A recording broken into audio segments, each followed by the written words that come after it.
Bonjour tout le monde, comment que vous allez bien? Est-ce que vous êtes prêts, pardon, pour votre journée 14 de détox? Moi, je suis plus que prête. J'ai fait une absence de quelques jours, non pas que je l'ai fait exprès, mais j'ai continué dans le dans le programme détox sans le vouloir. J'ai été donc malade pendant quelques jours. Et ça a continué à purger, donc je me suis dit bien, puisque ça fonctionne tellement bien, même avec des méthodes que l'on ne prépare pas d'avance. Disons que merci, et puis là je suis de retour, j'ai suffisamment de force aujourd'hui pour faire une vidéo. J'ai été la plupart du temps épuisée par cet effort que ça m'a pris.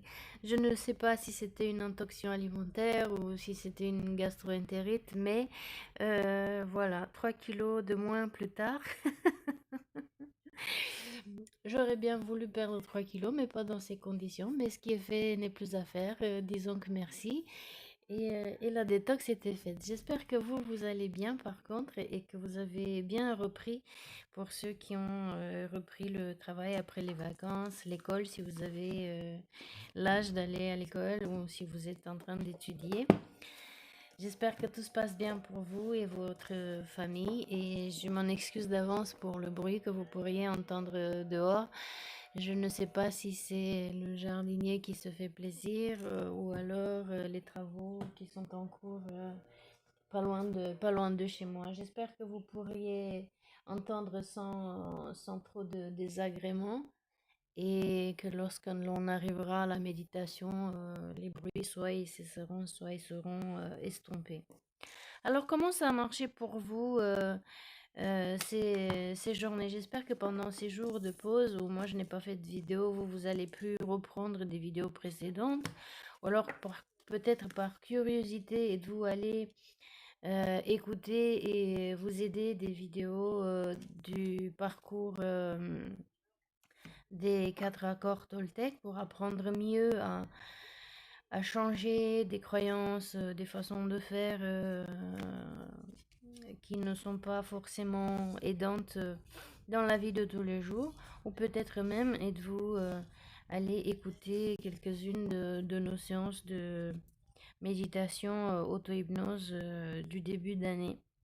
Ou peut-être vous avez fait tout simplement autre chose et que c'était très bien, qui vous a aidé et que vous pourriez peut-être partager avec nous pour que nous aussi essayions votre méthode. Ce qui marche pour l'un ne marche pas pour tout le monde, c'est sûr, mais puisque ça marche pour l'un, ça pourrait marcher pour les autres aussi. Euh, Bien, je suis contente, moi, en fait, de vous retrouver pour tout dire, parce que j'aime bien partager avec vous. C'est une source de motivation aussi. C'est une source de travail personnel sur la vulnérabilité aussi. Hier, je crois, ou avant-hier, puisque donc de toute façon j'étais alitée à ne plus voir rien faire et je ne pouvais pas trop regarder des vidéos, puisque mes yeux ils étaient ultra fatigués et de toute façon les accès de nausée, ils étaient tellement violents que je ne pouvais pas rester assise. Mais hier, avant-hier, ça s'était calmé et du coup, j'ai pu écouter au moins. Et c'était une jeune femme qui habite au Canada, je crois, qui tire les cartes et j'aime bien l'écouter parce qu'elle a une façon de lire qui est différente de la mienne et c'est bien de se compléter les uns les autres, n'est-ce pas? Il y a toujours des choses que nous, on ne voit pas et que l'autre voit puisqu'il n'est pas dans la situation. Et c'était la première fois qu'elle faisait un live et elle se sentait pas tout à fait à l'aise, mais ça s'était passé à merveille. Et donc, ça m'avait rappelé, moi aussi, quand je me suis décidée à venir sur YouTube. D'ailleurs, ce mois-ci, je crois que je vais célébrer 1 an de création de vidéos YouTube. Et, euh, et je m'en souviens que Mon but à l'époque, c'était non pas forcément d'avoir énormément euh, d'abonnés, mais bien sûr que si j'en avais, j'étais contente, puisque ça voulait dire que j'en touchais une personne ou deux, et que ce que je disais, ça pouvait aider quelqu'un d'autre aussi. Mais c'était surtout un travail personnel de vulnérabilité, pardon, c'est-à-dire de se mettre là à nu devant des inconnus et d'apprendre à ce que, peu importe ce qu'ils disent et ce qu'ils pensent, ce qui compte le plus, c'est ce que moi je ressens. D'où le début de ces vidéos avec les accords Toltec. Parce que un des accords Toltec, c'est quoi qu'en disent les autres, n'en faites pas une affaire personnelle. Et je suis vraiment très contente de mon travail. J'espère que vous aussi, vous êtes content et fier du travail que vous avez fait sur vous-même. Même ce parcours détox, même venir vous donner quelques temps ici. Si vous écoutez toute la séance, c'est très très bien. Si vous écoutez juste de par-ci par-là, c'est très bien pour vous. C'est moins bien pour moi parce que ça casse les algorithmes de YouTube. Mais c'est très bien pour vous parce que pendant que vous aurez écouté 30 secondes, 1 minute, 10 minutes, combien vous aurez écouté, vous aurez peut-être appris ou réappris ou rappelé quelque chose que vous saviez très bien mais que vous avez un petit peu mis de côté ou oublié depuis un bout de temps. Et c'est gagnant-gagnant pour tout le monde.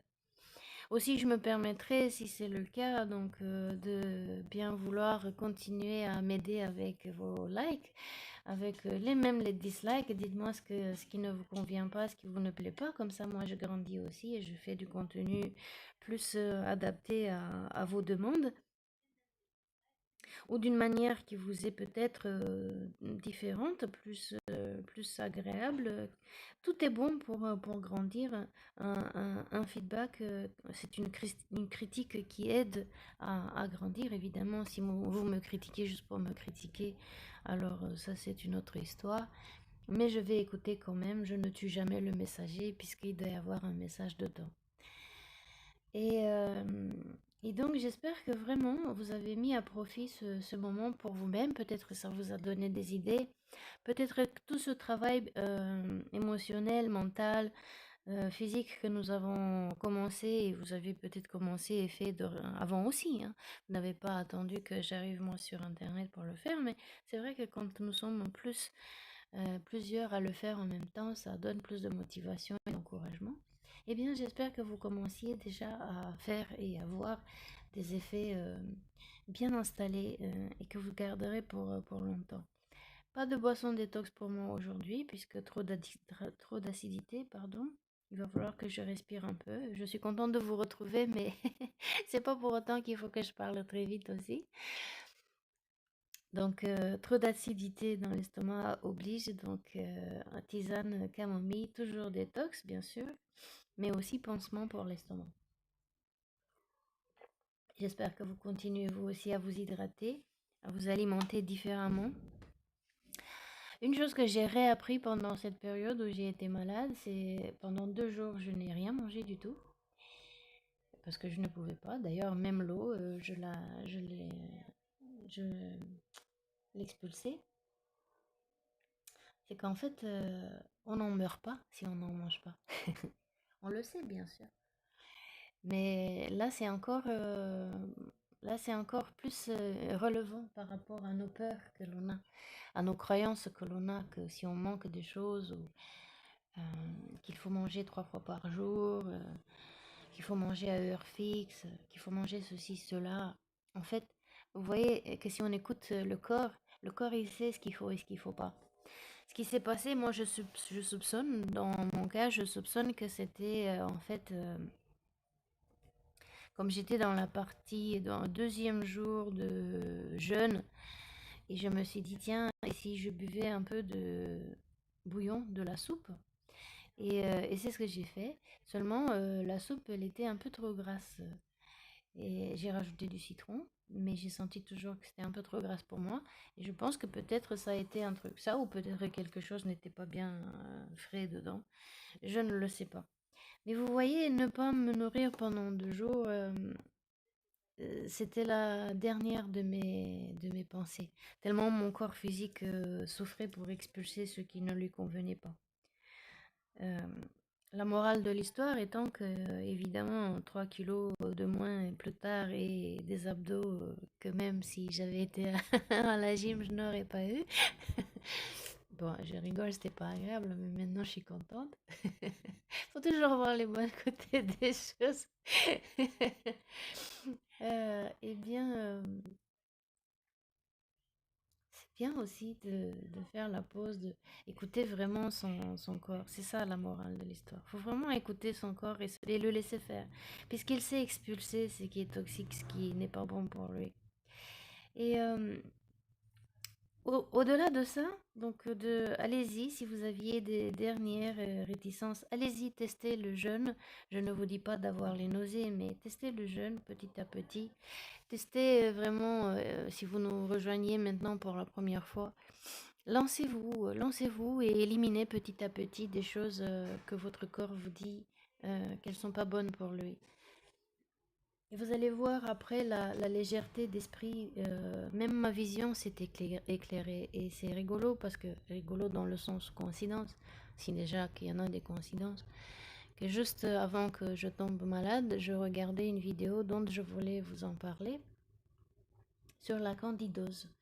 Alors la candidose, tout le monde ou beaucoup en ont peur en se disant c'est une maladie sexuelle, mais pas du tout.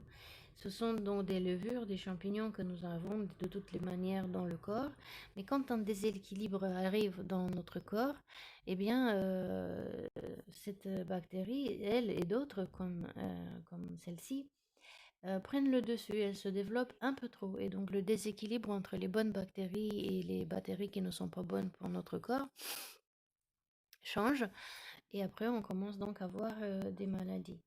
Et, euh, et donc, dans cette vidéo, en fait, j'ai beaucoup de travail. Je vous dis que je vous lis des liens dans les commentaires et je ne l'ai pas fait. Il va falloir que je le fasse. Merci de votre patience. Dans cette vidéo, donc, le médecin qui en parlait, et il parlait surtout, entre autres, bien sûr, c'est pas la seule source, mais une grande source, c'est le sucre. On revient souvent au sucre, en fait.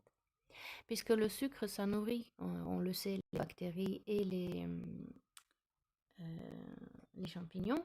Et ce sucre qui est tellement nécessaire pour notre corps, pour le cerveau, pour les muscles, pour garder l'énergie, eh bien, au lieu d'aller à la bonne destination, est capturé, piraté par ces bactéries qui se multiplient, qui se sont joyeuses à votre détriment.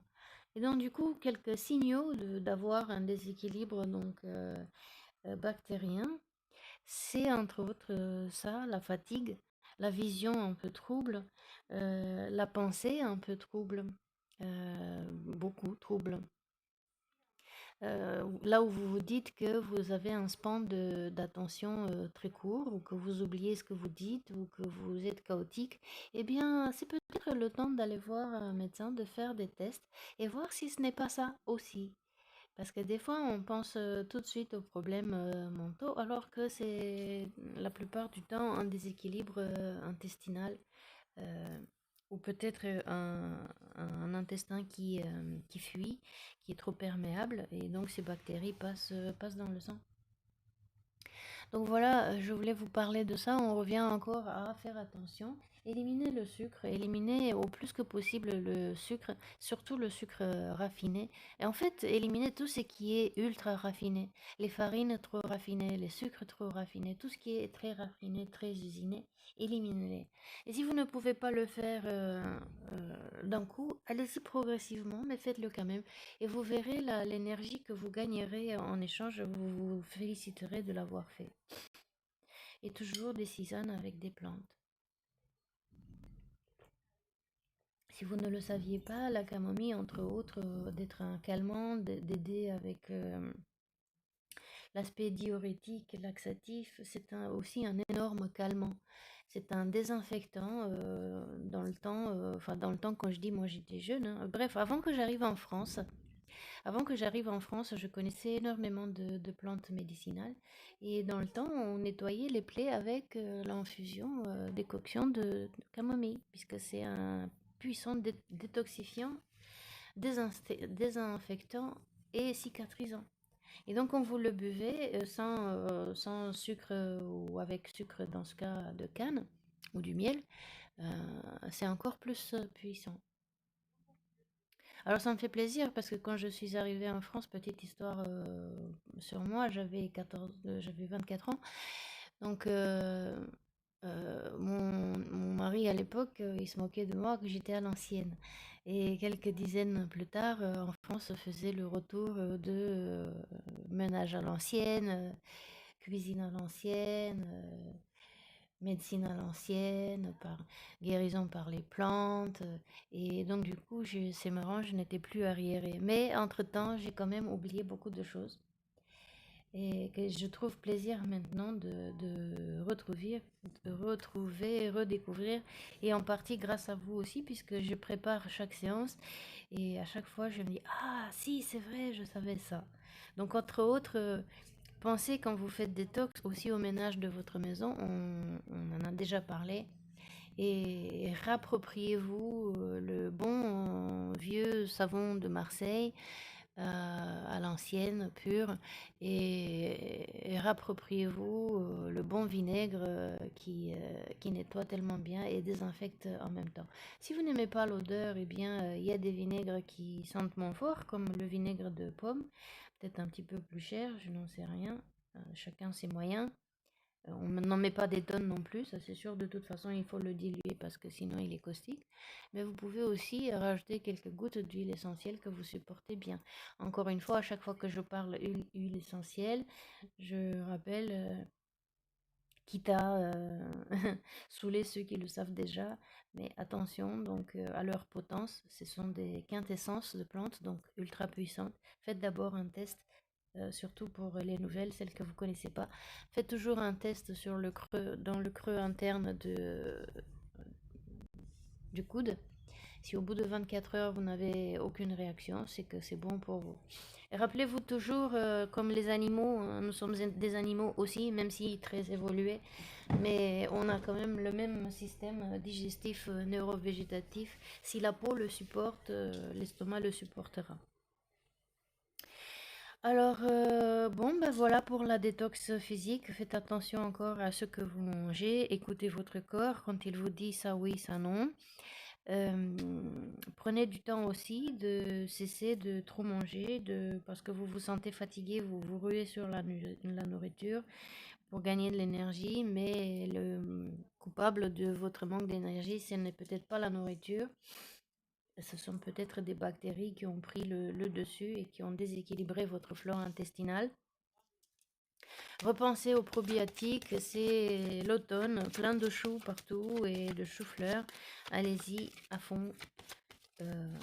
Utilisez-les parce que c'est moins cher que les médicaments et généralement pas d'effets secondaires sauf si vous avez des maladies ou des allergies connues. Faisons comme Hippocrate nous disait il y a des millénaires, que ta nourriture soit ta médecine et que ta médecine soit ta nourriture. Évidemment, si vous avez des maladies chroniques ou des problèmes super graves et que vous avez des doutes, toujours parler à un médecin, parler avec un nutritionniste avant de vous lancer tout seul dans des aventures, dans des mélanges. C'est pas parce que c'est naturel que c'est sans danger. Voyons maintenant pour la pensée, pour le comportement, pour les émotions toxiques que nous pourrions avoir et dont on pourrait se libérer, pardon, pour vivre encore mieux notre vie de tous les jours. Eh bien, l'archétype de la victime, visiblement, on a déjà eu toutes les cartes, donc je prends maintenant ce qui vient et certainement que les combinaisons seront différentes. Et si on a déjà eu même le même archétype avec les mêmes combinaisons, on gardera et puis on extrapolera davantage. En tous les cas, on fera une méditation qui va avec l'archétype pour transmuter le problème. Ne laissez donc pas envahir votre espace vital, faites bien respecter vos limites. Et en parlant de cette intoxication alimentaire ou gastro-entérite que j'aurais pu avoir, là c'est aussi la même chose. Mon corps m'a bien fait montrer quelles étaient mes limites et il a fallu que j'écoute. Donc repos et alimentation progressivement plus légère, moins compacte, avec des choses que peut-être j'apprécie moins. Eh bien, vous avez vu, quand vous ne pouvez pas faire quelque chose, c'est là que vous avez envie de faire tout. Et évidemment, pendant que j'étais en train de souffrir comme un chien, la seule envie que j'avais, c'est de manger une glace. Ben non. Et c'est bien parce qu'on apprend aussi qu'il ne faut pas céder et qu'on n'a pas à céder à nos compulsions. Que ce qui est important pour nous, c'est peut-être pas ce que l'on veut, mais ce dont on a besoin. Et d'écouter vraiment les besoins. Quelle est l'émotion qui peut nous faire comprendre davantage cet archétype de victime que l'on vit dans le présent ou qui nous traîne, qui nous colle au basque depuis longtemps? Eh bien, nous sommes dans un état émotionnel de défensive. Le système de défense vous pousse à rester sur le pied de guerre.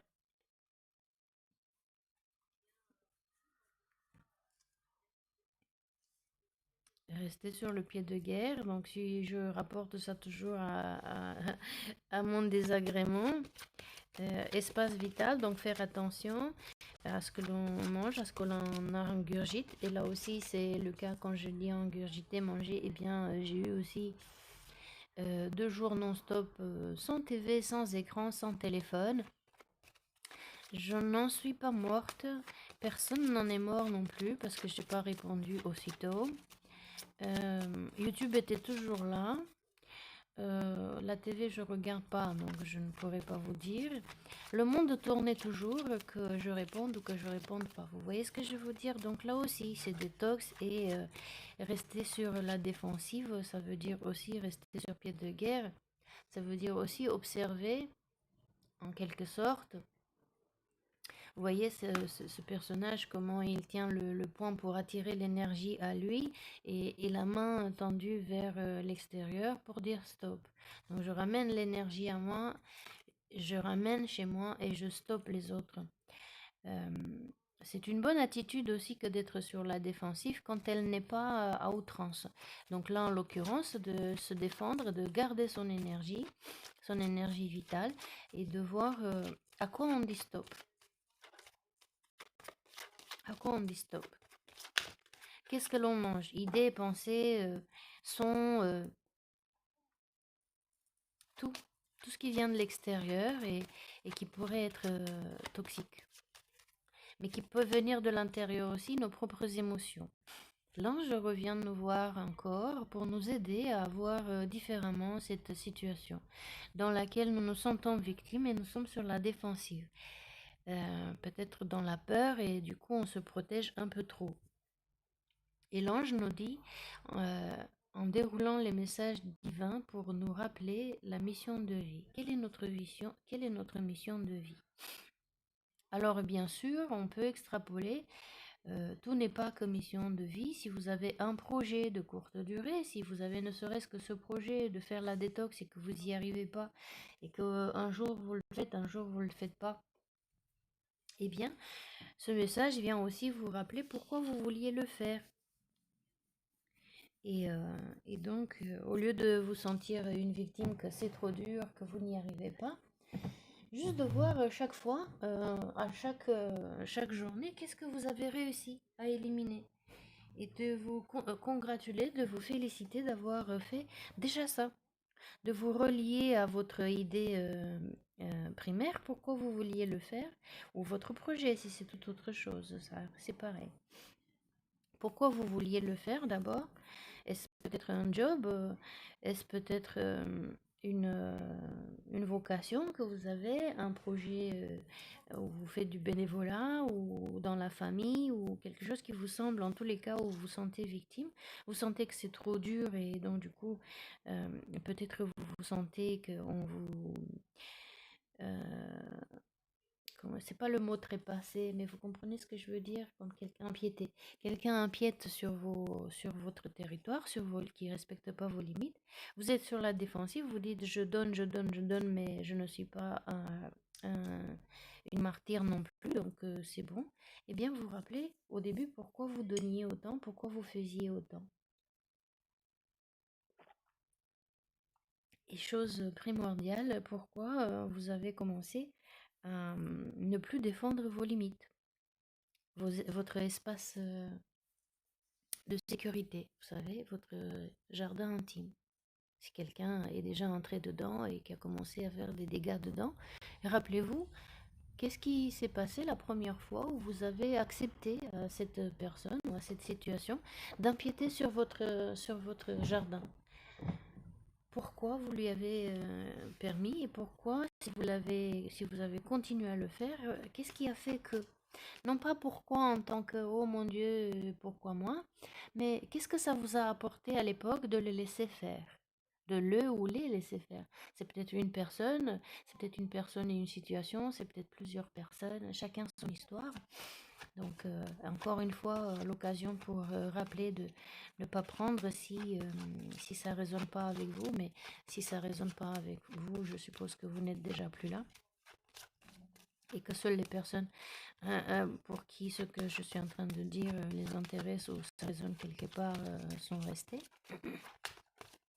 Peut-être vous voyez quelqu'un qui est dans une situation comme celle-ci et vous vous demandez comment tout ça a commencé et pourquoi, qu'est-ce que ça m'a apporté la première fois de laisser cette personne empiéter sur mon espace vital. Disons, quelqu'un est toxique. Quelqu'un qui est toxique n'est pas forcément un narcissiste pervers, un psychopathe. Quelqu'un qui est toxique, ça peut être quelqu'un qui vous dit avec des mots tout doux, qui vous manipule en douceur, avec amour, qui se rendent même pas compte, ou peut-être qu'elles s'en rendent compte, comme des petites sottises d'enfants, comme petites coquinerie. Oh chérie, ou oh ma grande, oh ma belle. Vous avez la copine ou la collègue de travail. Toi, tu sais tellement bien faire les choses. Tu veux pas faire ceci pour moi, s'il te plaît? Et vous savez que cette personne cherche à vous avoir par les sentiments. Mais sur le moment, parce que sur le coup de la flatterie, parce qu'on a envie de faire plaisir, parce que quand ça nous, comment dire, ça nous saoule et qu'on a envie de s'en débarrasser au plus vite de la situation, de la demande, etc., on le fait. Vous savez, le dernier dossier à 18h, quand vous voulez juste partir à la maison, mais que le patron vous demande oh, tu veux pas me faire, s'il te plaît, tu me sauves la vie. Bah, vous lui sauvez la vie, mais vous perturbez la vôtre. Et peut-être même vous détruisez la vôtre si c'est arrivé trop tard. La première fois, quand vous l'avez fait, et la deuxième fois, qu'est-ce que ça vous a apporté de le faire? Est-ce que vous cherchiez à plaire à cette personne? Est-ce que vous cherchiez la paix? Est-ce que vous cherchiez qu'on vous dise que vous êtes bon, que vous êtes doué, que vous êtes quelqu'un sur qui on peut se baser? Qu'est-ce que ça vous a apporté? Et quand vous aurez appris ce que ça vous a apporté, eh bien, vous allez apprendre comment obtenir les mêmes choses, mais avec d'autres comportements, d'autres façons de faire, d'autres façons de penser, de sentir, que celles qui vous sont toxiques. De quelles ressources on aurait besoin pour, euh, pour transformer la situation?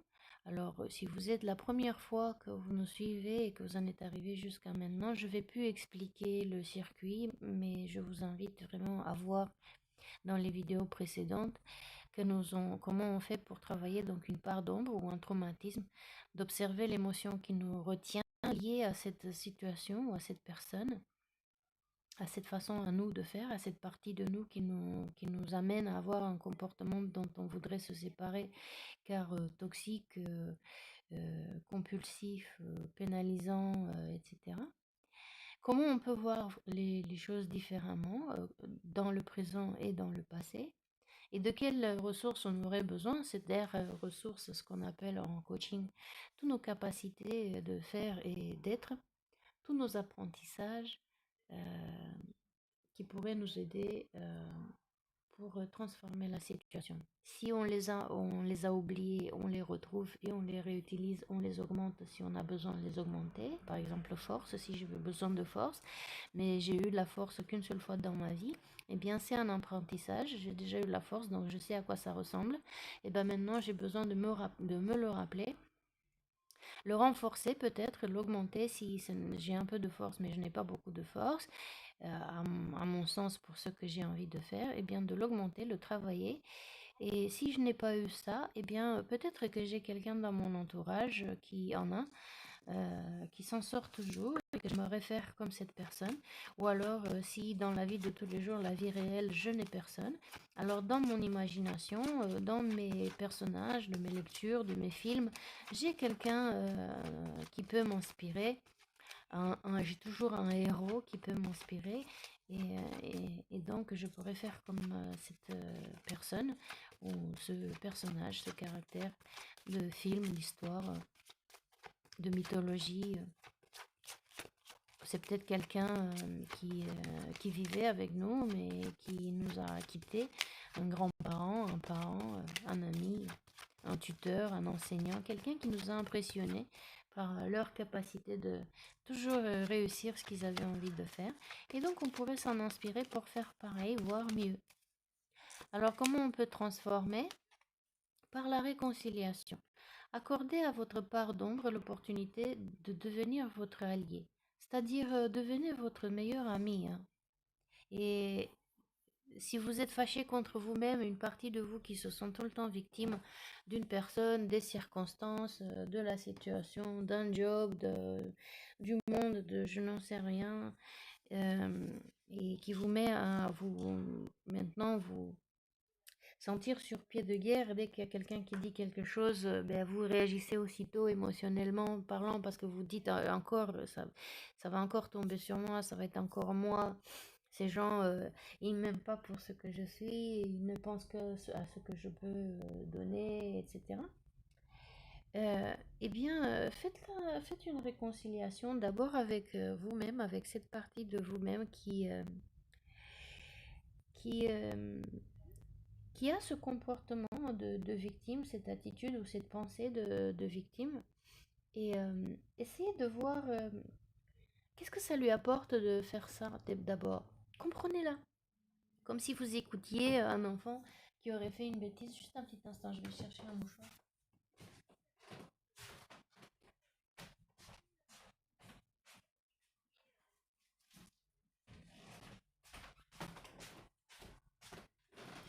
Voilà, comme un enfant qui aurait fait une bêtise et que vous chercheriez à comprendre pourquoi il a fait ça.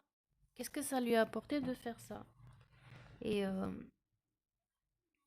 peut-être que vous avez eu besoin d'être abordé comme ça.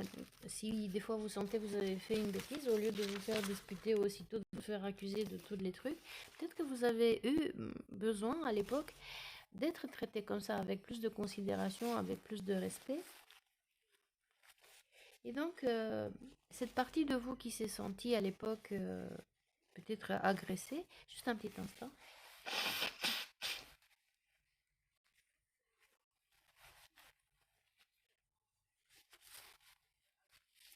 Peut-être que cette partie de vous a besoin d'un petit peu plus d'attention, d'un petit peu plus de considération.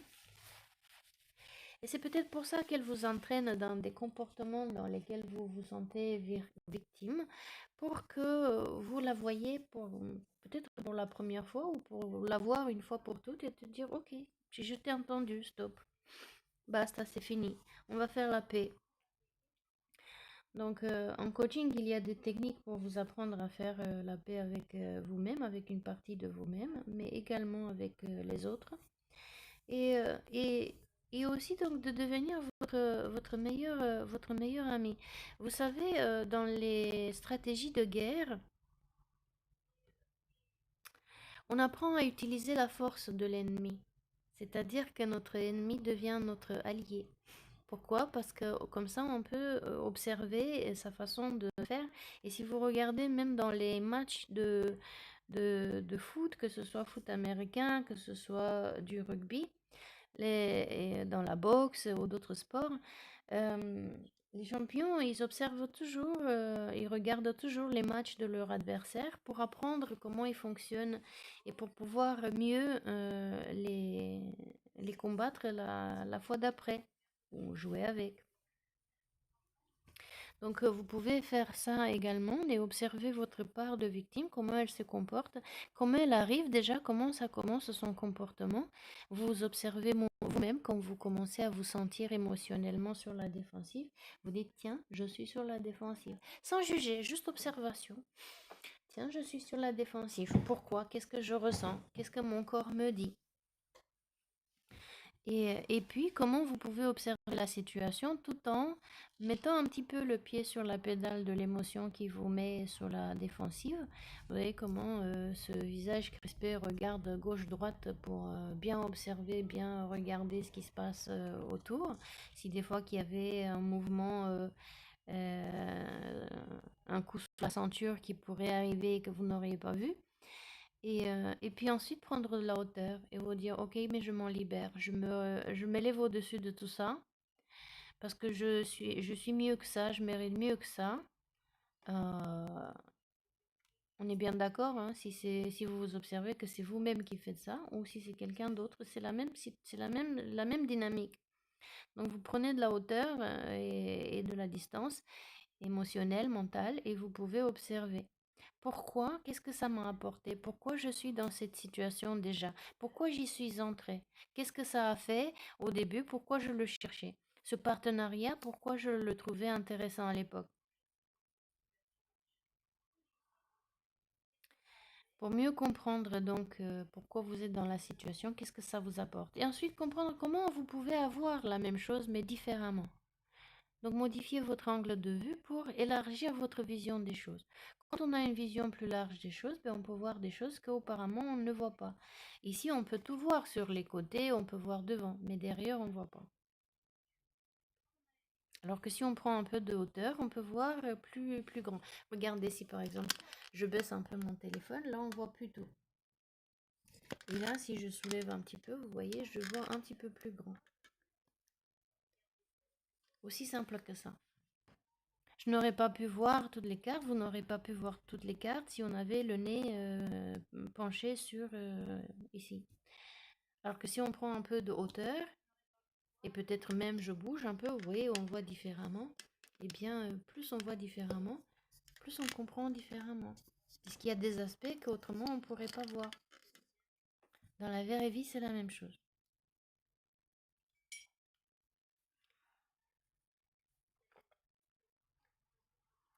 Donc, à vous de voir aussi, de vous observer à quel moment dans votre vie ou dans votre... Si c'est pas de la vie, c'est peut-être dans le couple, c'est peut-être dans la famille, c'est peut-être au travail, c'est peut-être dans une mission, un projet que vous avez commencé, que vous voulez commencer, ou que vous avez terminé mais que vous n'avez pas aimé comment ça s'est terminé. Observez, rappelez-vous pourquoi vous étiez dedans, qu'est-ce qui vous a plu déjà au début. Si c'est une personne qui vous victimise, eh bien, à quel moment vous avez commencé à lui laisser le pouvoir sur vous et pourquoi vous l'avez fait? Pourquoi? Non pas pourquoi en un seul mot de la cause, mais pourquoi? À quoi bon? Qu'est-ce que ça vous a apporté? Pourquoi faire? On ne pense pas souvent à ce pourquoi-là. Pourtant, c'est lui qui vous montre pourquoi vous êtes dedans. Qu'est-ce que vous avez à gagner de rester dans cette situation? Si vous dites, mais j'ai rien à gagner, j'ai tout à perdre.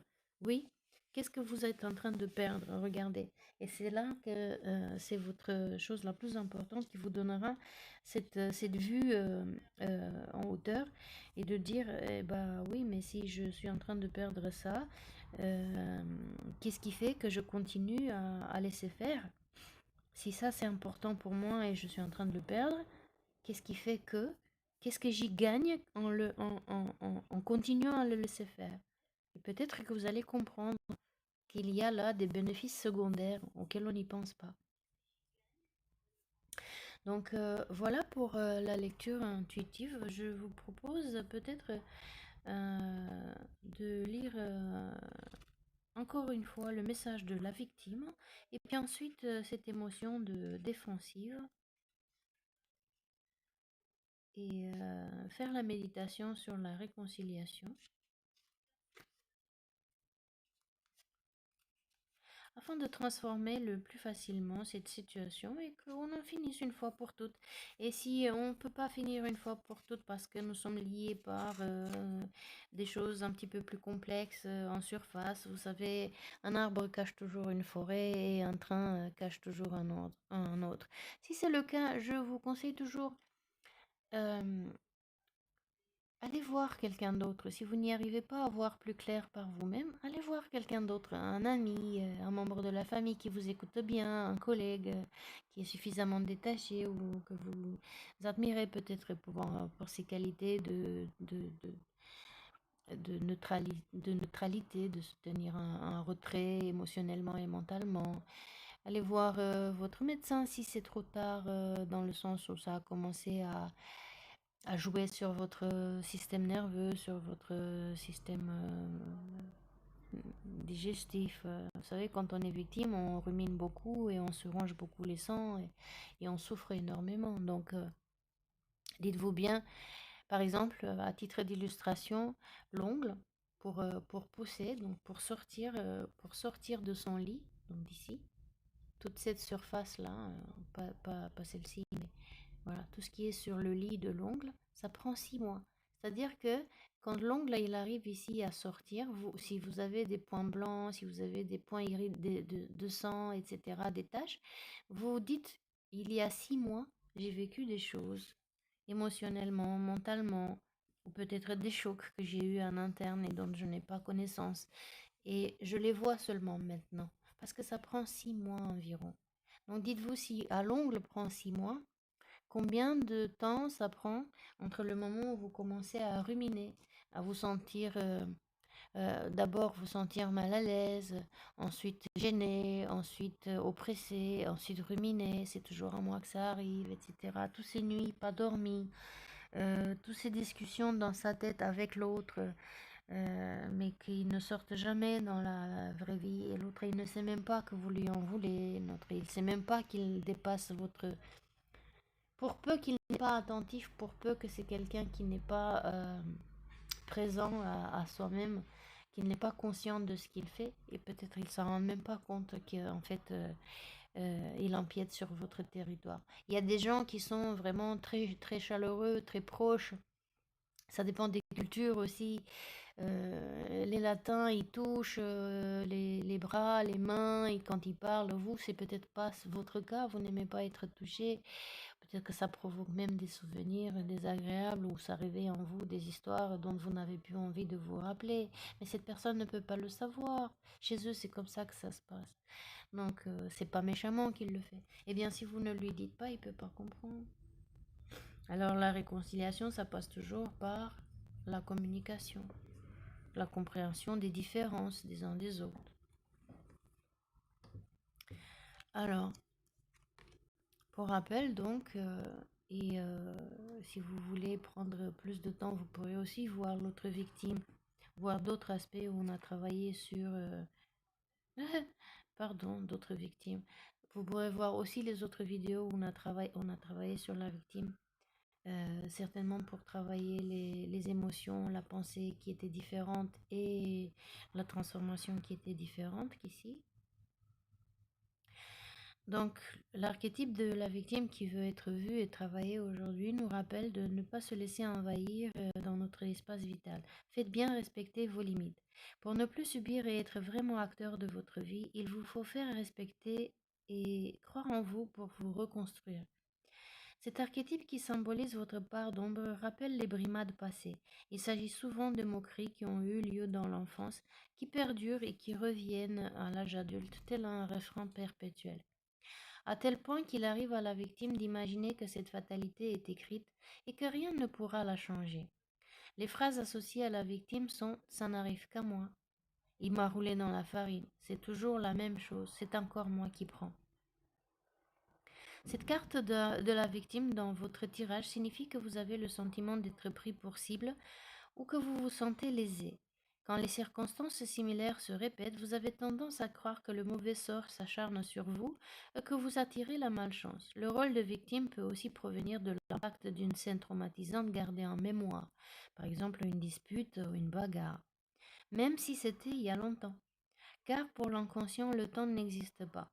Quoi qu'il vous soit arrivé de fâcheux, les événements appartiennent au passé.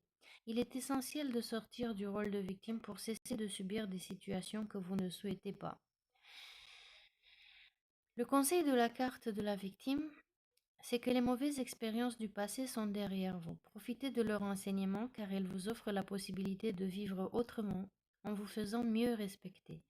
Adoptez une forme de bienveillance pour vous et vos réactions passées. Cela vous aidera à être plus sûr de vous pour poser des limites claires à l'avenir et donc de devenir votre meilleur ami. Vous comprenez mieux que quiconque puisque personne ne peut rentrer dans votre tête et dans votre cœur pour savoir ce qui s'y passe. Mais vous le savez. Alors, allez regarder ce qui s'y passe. Regardez plus précisément quand vous vous sentez victime. Qu'est-ce que vous ressentez? Pourquoi être sur la défensive? Avez-vous vu comment c'est douloureux, comment c'est fatigant, comment c'est usant énergétiquement? C'est épuisant d'être sur la défensive en permanence. On peut être sur la défensive pour faire face à une attaque soudaine, mais on ne peut pas rester sous la défensive en permanence. Imaginez tout ce stress qui s'accumule dans le corps, tout cet excès d'adrénaline qui reste dans les glandes rénales, dans les reins, dans le sang, puisque le corps il se met en position de lutte pour combattre le danger. Mais si vous ne luttez pas physiquement, réellement le danger, cet excès d'adrénaline ne s'évacue pas. Et il va rester où? Il va rester dans les organes, dans le sang. Et ensuite, vous avez vu le corps tendu, les muscles tendus, le dos tendu, le cou tendu, ce qui crée des migraines, des douleurs, etc. Donc il est temps de faire une pause et de observer, de parler avec vous-même, de parler avec les autres et changer cette façon donc de se sentir victime.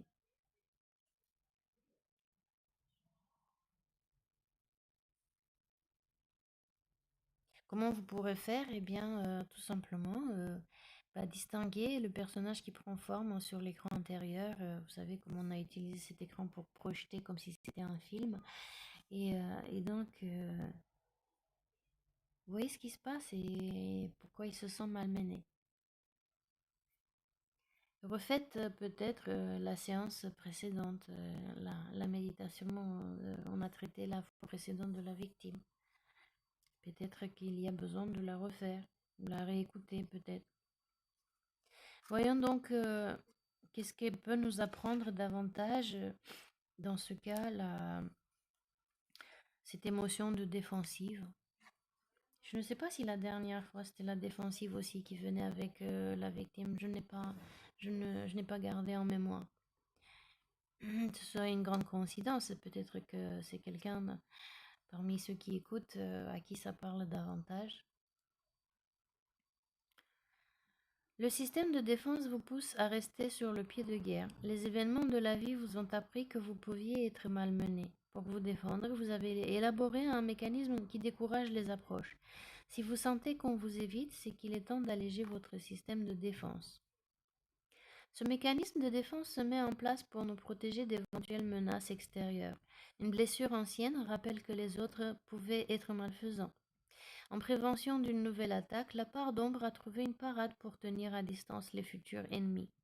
Elle déclenche les hostilités pour signaler qu'il ne faut pas s'approcher. Les échanges se font presque sanglants, allant jusqu'à friser parfois l'insolence ou l'ironie. Cette carte dans votre tirage témoigne que votre ombre a choisi de mettre une certaine distance entre vous et les autres afin de vous préserver. Il est possible que l'on vous trouve parfois offensif. Parfois, c'est bien votre vulnérabilité que vous dissimulez derrière votre ton froid ou votre autorité. Et finalement, vous vous apercevez que bien peu de gens savent vraiment qui vous êtes. Il est temps de baisser les armes pour que vos relations cheminent en douceur. Et si vous voyez que c'est quelqu'un d'autre qui prend vos distances avec vous et que vous ne savez pas pourquoi, eh bien, utilisez ce miroir pour vous poser la question. Et si la relation est suffisamment bonne avec la personne, vous pourriez même lui poser la question. Écoute, j'ai observé, c'est peut-être que j'ai tort, hein, mais j'ai observé que depuis quelque temps tu m'évites. Est-ce que c'est vraiment le cas ou c'est moi qui imagine des choses? Et la personne pourrait vous faire l'agréable surprise d'être honnête avec vous et de vous le dire si c'était le cas qu'elle vous évitait. Et au mieux des cas, vous risquez quoi? Que vous appreniez qu'en fait elle ne vous évitait pas et que c'est vous qui avez peur et que vous imaginiez que les gens vous évitent parce que vous avez dû faire quelque chose. Si quelqu'un qui vous fait ça, eh bien, parlez-en, posez-lui la question. Je suis désolée, ça me gratte le nez.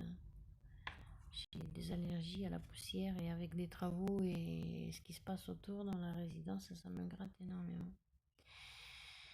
Donc voilà, tentez de saisir comment votre ombre oblige les autres à garder leur distance. C'est peut-être par le regard, par la rigidité, par des cris, par des critiques. Si la défensive repose sur une blessure ancienne mal digérée, faites le lien avec votre comportement actuel dans certaines situations. Sentez si c'est le moment de vous montrer tel que vous êtes afin d'être reconnu et aimé sans vous sentir piégé. Et prenez donc le temps de faire la paix avec votre véritable personnalité cachée sous un masque. Autorisez-vous à dévoiler votre belle sensibilité. Vous verrez que les autres s'adouciront et vous apprécieront davantage tel que vous êtes. Je le dis toujours avec ces gens qui portent encore le masque. Je comprends bien leur peur et être sur la défensive de ce virus, de l'autre virus, de tous les virus, de toutes les bactéries, de tout ce qui se passe dans la vie.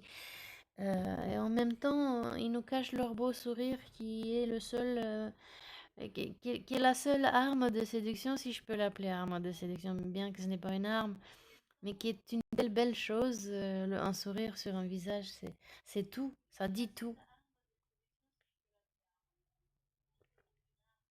Mais bien que je comprends qu'ils se protègent, bah, en se protégeant de trop, ils risquent de se soumettre aussi à- au danger de ne plus être protégés naturellement. Parce que vous savez, plus on aseptise, plus on désinfecte, plus on enlève les barrières naturelles que le corps a. Et donc, on est encore plus en prise aux maladies et à l'affaiblissement de son propre système immunitaire et ensuite porte ouverte aux maladies immunodépressives, etc. Donc là, je pense à ça aussi. Évidemment, prenez votre distance nécessairement, comme vous le feriez naturellement. Si aujourd'hui on se rencontrait dans la vraie vie, je disais, écoute, je viens d'avoir une gastro-entérite, est-ce que vous viendrez me faire la bise? Non, naturellement, vous prendrez une distance et moi, je tiendrai une distance. Nous sommes intelligents et respectueux les uns des autres pour se tenir suffisamment à distance, éviter de s'embrasser, de se rouler des pelles, de se toucher en permanence si on sait que l'un ou l'autre vient juste d'être malade. Et ça se fait naturellement, pas besoin d'être sur la défensive et pas besoin d'en faire de trop, puisque si vous en faites de trop, eh bien votre corps ne saura pas se défendre tout seul naturellement et alors après vous allez être encore plus malade. Donc, faire attention, oui, en faire trop, non. Et c'est comme toujours un équilibre en fait. Eh bien, je vous propose, si vous voulez, peut-être de lire un peu sur l'ange, ensuite un peu sur la perspective et la réconciliation et faire la méditation. Donc, l'ange déroule les messages divins pour vous rappeler votre mission de vie. Et le message divin, ça peut être, voilà, moi qui reparle d'un sujet qui peut vous résonner, s'allumer dans votre mémoire. Ça peut être un film, ça peut être une chanson que vous entendez, quelque chose que vous lisez, quelque chose que vous entendez dans la rue, une prise de conscience soudaine. un souvenir qui vous revient à propos de quelque chose et, euh, et qui vous fait penser qu'il est peut-être temps de vous accorder un petit peu plus de bienveillance, un petit peu plus de relaxation, un petit peu plus de douceur avec vous-même et avec les autres. Peut-être aller à l'encontre des autres si vous êtes trop isolé. Cessez de vous défendre autant. Si vous mettez autant de pics autour de vous, si je vois ces rayons comme des pics,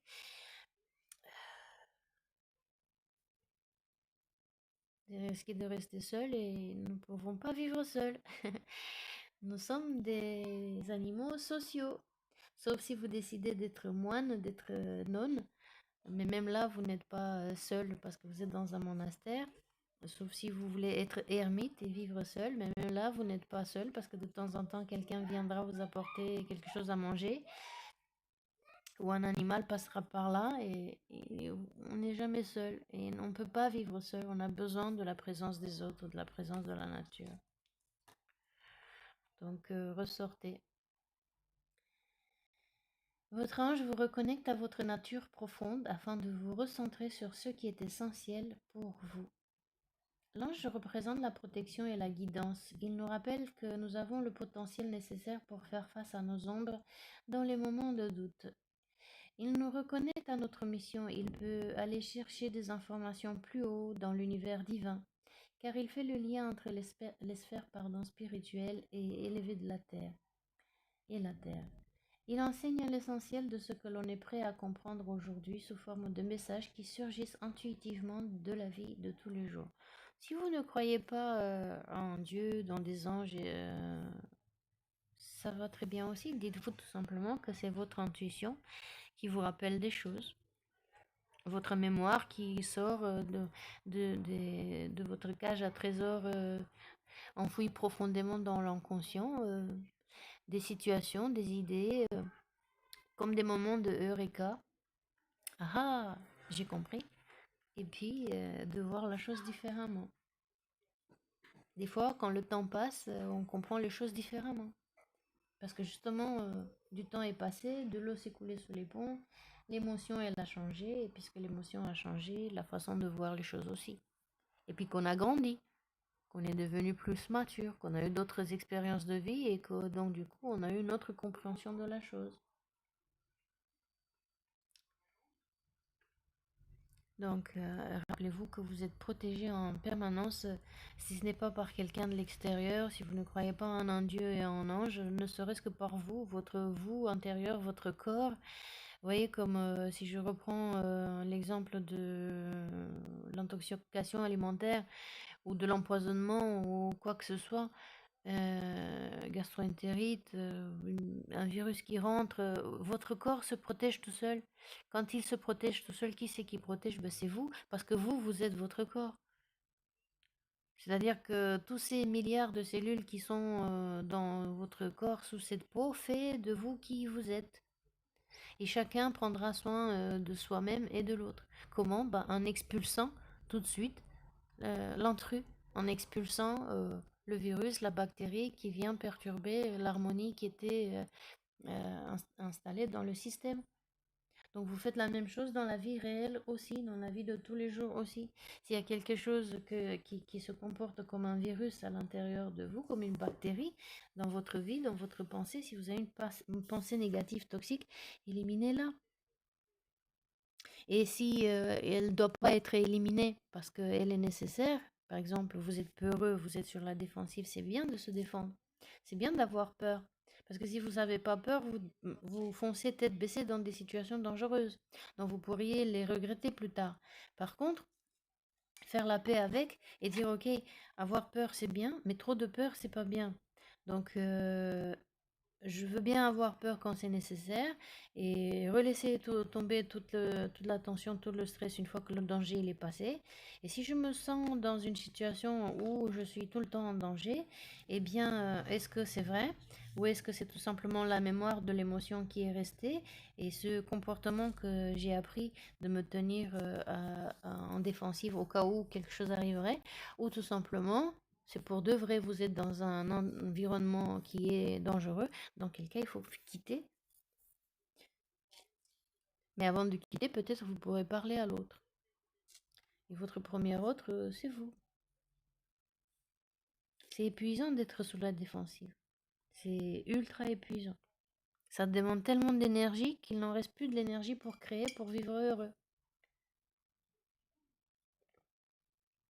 Donc à vous de faire le choix de relier justement, si on prend le soleil comme le symbole du mental, de l'intellect, et la terre comme ce qui est concret de ce que vous faites pragmatiquement, de ce que vous créez, eh bien, refaites ce lien, reliez votre mental et votre cœur, écoutez les deux et voyez, est-ce que c'est une réelle situation de stress? Dans quel cas, prenez l'action qui est nécessaire pour votre mieux-être, ou est-ce que c'est un stress imaginé, euh, ultra perçu, gardé par mémoire au cas où? Et dans quel cas, s'il n'y a pas de danger, eh bien, adoucissez l'émotion jusqu'à ce qu'elle se calme, qu'elle disparaisse et qu'elle puisse réapparaître que quand il y a réel danger. Voilà, je ne sais pas comment ça a résonné avec vous, cette lecture intuitive et avec le complément de la carte.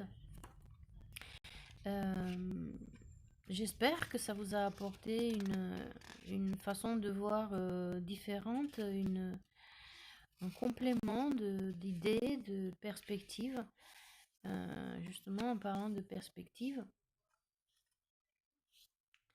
la carte qui nous rappelle que modifier l'angle de vue permet d'élargir la vision des choses, parce qu'à force de regarder les problèmes sous le même angle, vous avez une vision limitée. Envisagez une autre approche pour y voir plus clair, un peu comme j'illustrais tout à l'heure en bougeant l'angle de la caméra. Donc on voyait plus ou moins toutes les cartes. Donc c'est peut-être une bonne occasion que de commencer à le faire. Et puis quant à la réconciliation, je pense qu'on l'a déjà eu, cette carte. Elle me dit quelque chose. Elle me dit quelque chose surtout aussi pour les deux passereaux ici où je pensais que c'était le mental, les messages que l'on peut se dire aussi. Une partie de moi qui pense du bien de moi, une autre partie de moi qui me critique en permanence. Donc peut-être que je suis victime de celui qui me donne tout le temps des coups de bec à chaque fois que j'essaie quelque chose de nouveau. Ou je sais pas. À vous de voir comment ça parle avec vous. En tous les cas, il nous faut accorder à notre part d'ombre l'opportunité de devenir, pardon, notre allié. Waouh! Pardon, j'ai aspiré de la salive sur l'autre côté.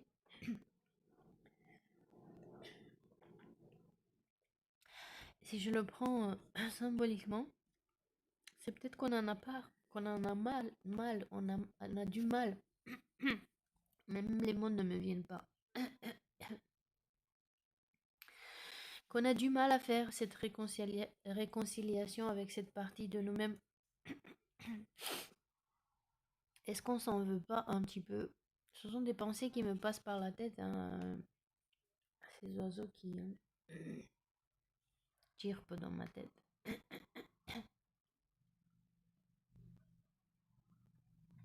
Lorsqu'une part d'ombre est à l'œuvre, on imagine qu'elle est uniquement négative. Pourtant, elle est bien utile.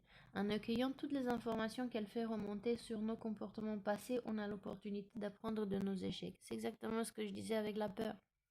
Si j'ai peur avant de passer un examen, si je passe mon permis et j'ai peur de le rater, si je passe un examen de diplôme et j'ai peur de le rater, si je passe un entretien d'embauche et j'ai peur de le rater.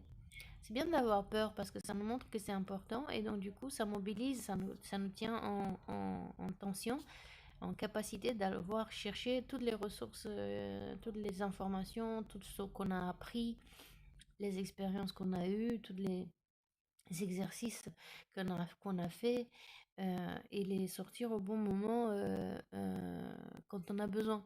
Par contre, si on a trop de peur, bah justement, là, ça peut faire l'effet inverse et paralyser notre capacité d'aller chercher dans notre mémoire tout ce qu'on a appris, tout ce qu'on a exercé, et donc du coup se retrouver en situation en effet d'échec parce qu'on s'est bloqué tout seul. Et alors là, il me vient aussi à l'idée, est-ce que inconsciemment, l'un d'entre vous, quelques-uns d'entre vous là, euh, ne serait pas dans cette situation d'échec et de victime, comment dirais-je, exprès, en fait, pour échouer tout le temps, pour se dire, bah tu vois, ça n'arrive toujours qu'à moi, de toute façon, je suis bon à rien. Et dans ce cas-là, si c'est vous dites ça, alors que vous avez bossé comme un fou, comme une folle pour réussir vos projets, dites-vous qu'il y a une partie de vous qui vous sabote, c'est de l'auto-sabotage, et que vous avez peut-être peur de réussir, parce que réussir, ça implique du changement aussi, et que en réussissant, peut-être vous allez devoir quitter des lieux, quitter des personnes, et ça vous fait peut-être peur. Et là, je vous encourage vraiment de voir quelqu'un qui pourrait vous aider, un conseiller de réorientation, un coach, pour justement traverser cette étape et justement parler avec votre part d'ombre. Quand je vous parlais de bénéfices secondaires, là, c'est l'exemple extraordinaire, que si vous réussissez, vous allez devoir perdre peut-être des relations ou des situations ou des lieux qui vous convenaient. Et bien ça, c'est quelque chose que vous voulez pas perdre, c'est quelque chose que vous gagnez. Et donc c'est le pourquoi en deux mots. Pourquoi je ne voudrais pas gagner? Pourquoi je ne voudrais pas réussir? Pourquoi je ne voudrais pas en fait avoir ce job? Bien que consciemment je dis que je le veux, pourquoi par en dessous, inconsciemment, je fais tout pour rater? Eh bien, c'est peut-être pour garder le bénéfice secondaire, de rester toujours dans l'endroit où je me plais bien, avec des gens que j'aime bien, et parce que j'ai peur d'aller à la découverte de nouveaux endroits, de nouvelles personnes, et, euh, et donc je m'auto-sabote. Et un coach, un conseiller d'orientation, mais surtout un coach pourrait vous aider à traverser cette situation et vous réconcilier avec vous-même. Donc, ouais, c'est très intéressant comme situation et souvent je me la suis posée moi-même. Hum, Je vous avais dit, donc, je suis arrivée en France quand j'avais 24 ans, donc ça fait 26 ans maintenant. Et j'aurais pu me dire, ben non, en quittant ma famille, en quittant mon pays, en quittant ma maison, l'entreprise que j'avais, les amis, euh, ben je vais être dans une situation terrible. En plus, ne plus parler ma langue non plus, c'est pas facile. Et en effet, ce genre de changement n'est pas donné à tout le monde. On ne demande pas à tout changer, à tout quitter. Mais si vous avez des bénéfices qui sont importants pour vous et que vous faites donc l'analyse entre bénéfices et risques et vous trouvez que les avantages à changer sont plus importants que les avantages à rester, eh bien allez-y, franchissez le pas. Et si vous avez besoin d'accompagnement, encore une fois, c'est pas pour vendre le métier, mais chacun son métier. Quand vous êtes malade, vous allez bien chez un médecin. Quand vous avez des besoins spirituels, vous allez bien chez un prêtre. De la même manière, vous pourrez aller voir un coach. Ce n'est pas comme la psychologie, ça dure pas des années. C'est vraiment en quelques séances, grand maximum 10 séances, ça devrait être réglé. Et des fois, en une seule séance, c'est réglé.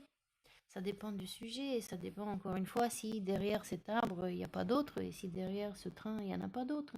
Mais généralement, une séance, deux séances, trois séances, ça peut suffire pour régler ces sentiments de peur, de défensive, d'auto-sabotage.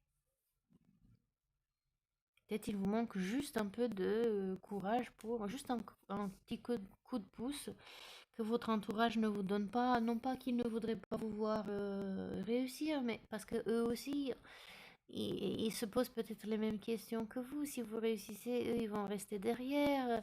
Est-ce que vous allez toujours les aimer? Est-ce que vous allez revenir les voir?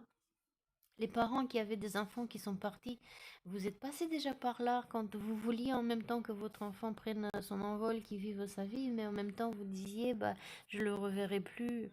Pensez qu'il est parti à la fac, à l'université, donc du coup vous le voyez de moins en moins. Et en même temps vous étiez heureux pour votre enfant, ou il se mariait, et en même temps vous étiez heureux pour votre enfant, pardon. En même temps vous étiez un peu triste pour vous-même, mais qu'est-ce qui compte dans l'affaire? C'est le bien-être de tout le monde, n'est-ce pas? Ça vous rend heureux de voir votre enfant heureux. Et au final, ceux qui seraient peut-être moins heureux de vous voir partir, si vous leur parlez et que vous leur expliquez, et que vous dites, c'est pas pour autant qu'on va plus se voir, qu'on va se quitter définitivement, eh bien, ils peuvent comprendre aussi et se rendre, être rassurés. Et si c'est vous, eh bien, rassurez-vous vous-même. C'est pas parce que vous changez que vous n'allez plus être qui vous étiez avant, puisque c'est déjà acquis, c'est déjà en vous.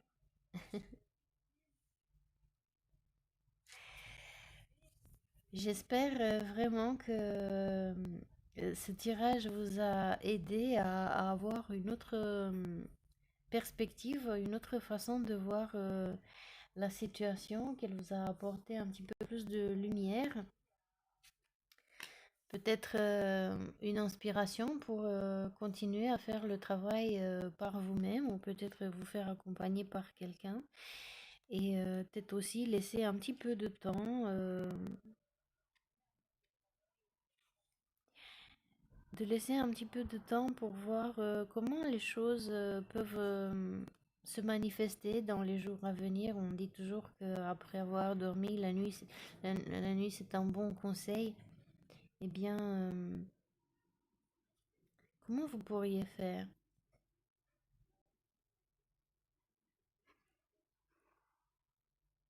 Je ne sais pas vous, mais je sens comme, après tout ce qu'on vient de dire, là, il y a comme si je ne sens même pas le besoin de faire une méditation pour la réconciliation. Je trouve que c'était assez, pour ma part, assez motivant. En tous les cas, je l'ai senti comme ça, plein d'empathie et d'encouragement. J'espère que vous l'avez reçu de la même manière. Et peut-être juste quelques minutes de relaxation si vous voulez toujours. Alors, ceux qui veulent nous quitter maintenant, merci encore de votre présence. Si vous voulez faire la méditation sur la réconciliation, vous pourrez toujours la voir dans les vidéos précédentes. Euh,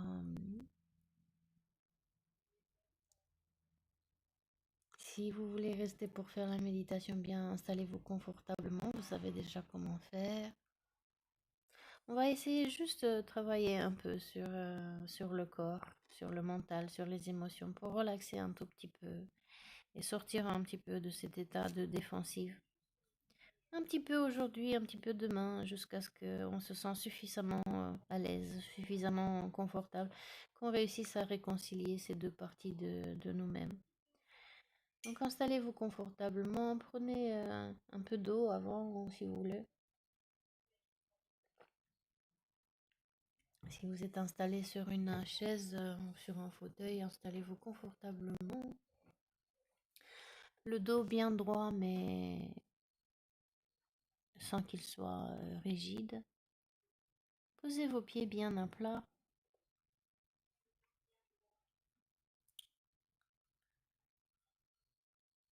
Et puis prenez ces trois grandes inspirations que vous connaissez déjà, qui font la transition comme un sas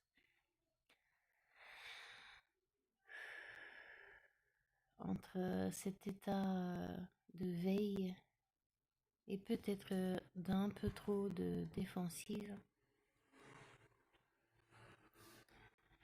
et cet état d'accueil et de réconciliation avec nous-mêmes que nous cherchons à atteindre avec chaque séance.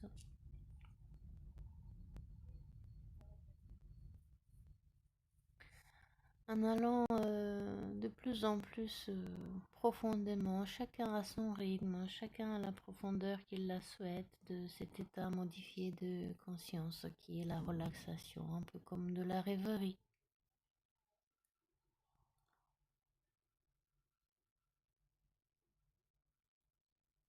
Comme un peu vous êtes concentré sur quelque chose que vous aimez et puis vous ne voyez presque plus et vous n'entendez presque plus ce qui se passe autour de vous, tout en étant présent au cas où c'est nécessaire et que il y a besoin que vous preniez une action.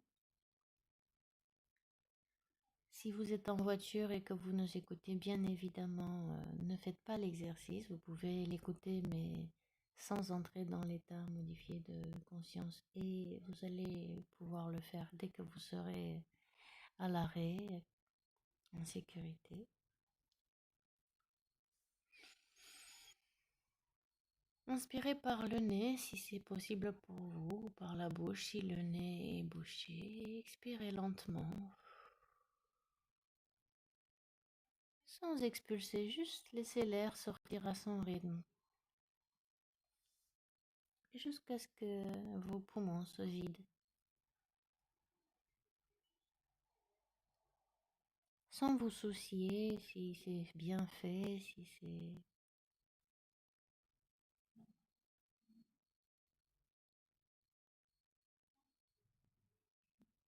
Juste laissez faire et observez comment votre respiration sait déjà comment faire. Parce que vous-même, vous n'avez pas besoin de savoir comment respirer pour respirer. Tout comme vous n'avez pas besoin de savoir comment on fait pour se relaxer, pour se relaxer. Puisque de toutes les manières, chaque inspiration sera un petit peu plus ample et un petit peu plus aisée que la précédente.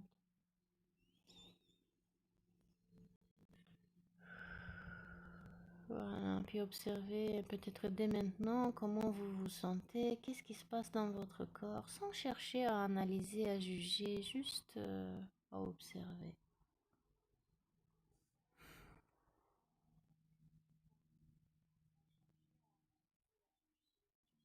Peut-être vous avez déjà fermé les yeux ou peut-être souhaitez-vous les garder encore un petit peu de temps ouverts. Vous pourriez les refermer quand vous vous sentez à l'aise, quand vous sentez que c'est bon pour vous.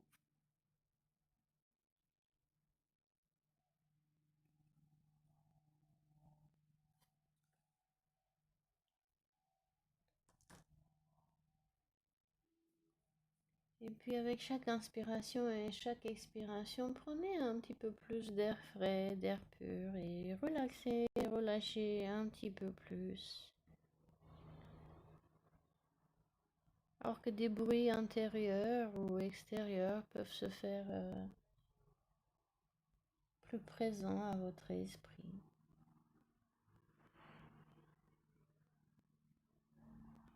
Et que tout est ok. Tout comme les vagues vont et viennent et les nuages vont et viennent, aussi vos pensées vont et viennent et vous n'avez rien à faire pour qu'ils viennent ou pour qu'ils s'en aillent. Parce qu'ils viennent et ils s'en vont de toute façon d'eux-mêmes.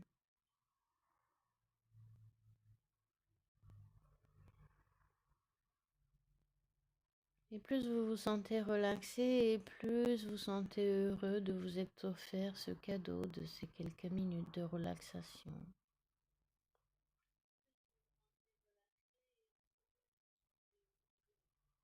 Sachant que de toutes les manières, quand vous y retournerez à votre vie active, vous serez encore plus énergisé, encore plus content et encore plus fier d'avoir fait cette petite pause pour vous-même, de vous retrouver avec vous-même,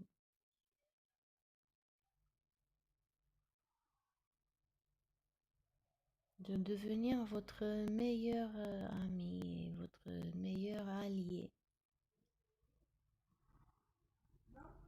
sachant que vous êtes capable, comme là, de vous reposer quand il faut se reposer et d'agir quand il faut agir. Parce que vous l'avez fait tellement bien jusqu'à maintenant. Parfois même sans vous en rendre compte, tellement c'est facile.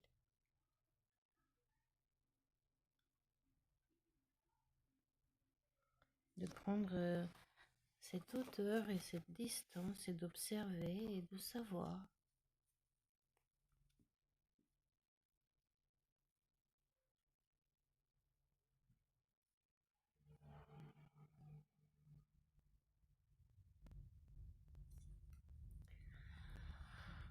Et observez peut-être autour de votre estomac, si votre estomac il est plutôt relaxé ou il est plutôt actif.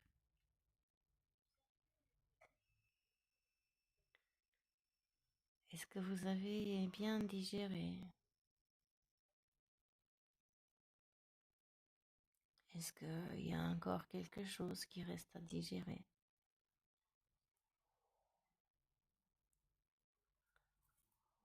Est-ce qu'il y a quelque chose que vous pourriez faire pour mieux digérer et apaiser encore plus votre corps et cette partie de vous qui a besoin de se sentir un petit peu plus relaxé chaque jour?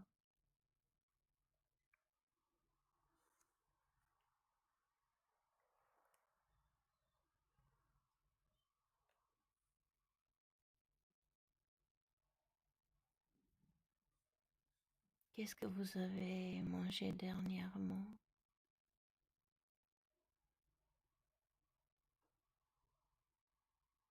Qu'est-ce que vous avez vu dernièrement?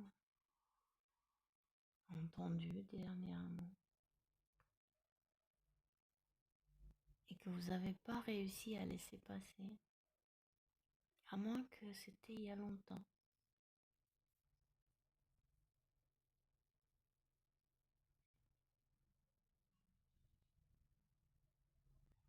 Et comment pourriez-vous faire pour que ça aille mieux?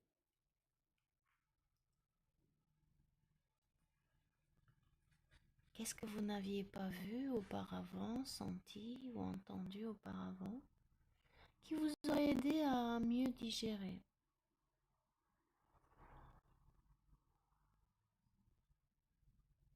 Qu'est-ce que vous pourriez rajouter ou faire différemment, ou dire différemment,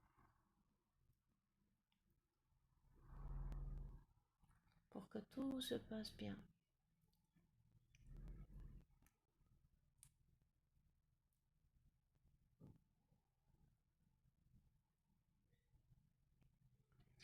Et demandez donc à cette partie de vous qui parfois vous tient plus sous tension, qu'est-ce qu'elle vous montre et comment elle pourrait faire les choses différemment pour que ce soit mieux et pour vous et pour elle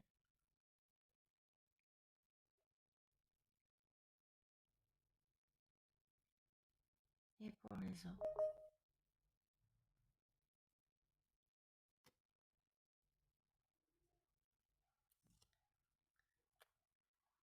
Et au fur et à mesure que vous avez trouvé cette façon nouvelle de faire, vous pourriez toujours en continuant à vous relaxer, à garder cette relaxation et cette nouvelle bonne énergie avec vous, à revenir ici et maintenant.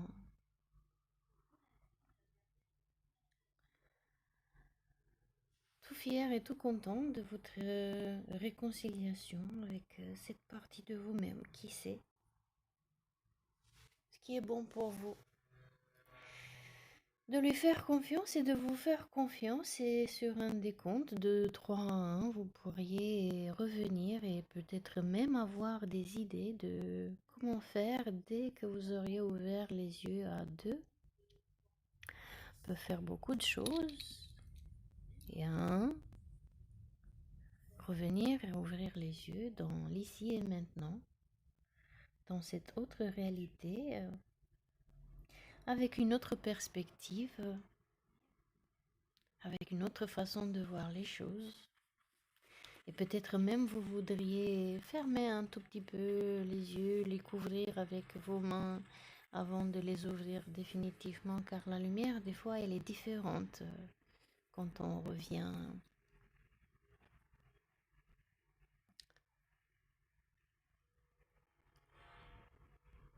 Et en gardant cette bonne énergie, vous pourrez continuer votre journée à faire ce que vous vouliez faire aujourd'hui ou demain ou dans les jours à venir, à ce sujet ou à un autre, puisque c'est vous qui savez ce qui est mieux pour vous. J'espère que cette séance vous a été profitable et agréable. Vous savez que vous pouvez la faire à chaque instant que vous le sentez nécessaire et que vous avez envie. Je vous remercie, moi, d'avoir passé ce moment avec moi et de m'avoir permis à vous accompagner pendant cette séance. Si vous avez aimé cette vidéo, je vous remercie d'un pouce vers le haut. Si vous ne l'avez pas aimé, je vous remercie d'un pouce vers le bas avec un commentaire pour me faire part de votre façon d'avoir vu les choses, pourquoi vous avez aimé, pourquoi vous n'avez pas aimé, comment vous aurez aimé que je le fasse différemment. Si vous sentez que ça peut aider quelqu'un d'autre, merci aussi de votre partage. Merci encore une fois à tous ceux qui sont abonnés et qui reviennent à chaque fois. Je vois quand vous êtes présents, je ne vois pas vos noms, mais je vous vois, donc ça me fait du bien. Et merci à ceux aussi qui ne sont pas abonnés et qui s'arrêtent et qui prennent un petit peu de mon énergie et qui me donnent un petit peu des leurs. Merci de votre visite et si vous voulez vous abonner, ça me sera un grand plaisir et une grande aide pour faire grandir cette chaîne et la faire connaître à encore plus de monde. Je vous souhaite une excellente journée et prenez bien soin de vous. Je vous donne rendez-vous demain pour une nouvelle journée détox.